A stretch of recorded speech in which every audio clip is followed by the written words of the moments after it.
लोकशाहीला बळकट करण्यासाठी तुमचं आमचं मौल्यवान मतदान करण्याची आता वेळ आलेली आहे. मित्रांनो, तुम्ही आम्ही गोरगरिबांची लेकर आहोत. तुमची आमची माय आजपर्यंत कोंबडीच्या अंड्याच्या पैशावरती परपंच चालवली.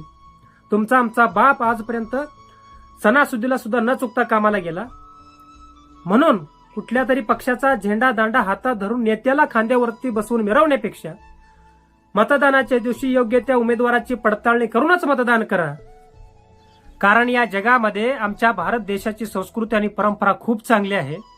देवाधर्माला मानणारी लोकही तर राहतात, कर्माला घाबरणारी लोकही तर राहतात, परंतु गोरगरिबांच्या टाळूवरचं लोणी खाणारे पुढाऱ्यांची औलाद सुद्धा आमच्या देशामध्ये जास्त राहतात. हे पण लक्षात असू द्या. त्यांचं तरी काय चुकतंय म्हणावं, कारण लोक सुद्धा लबाड बोलणाऱ्यांनाच डोक्यावरती घेतात. खरं बोलून राजकारण आणि समाजकारण करायचं म्हटलं तर स्वतःचं घर जाळून कोळशाचं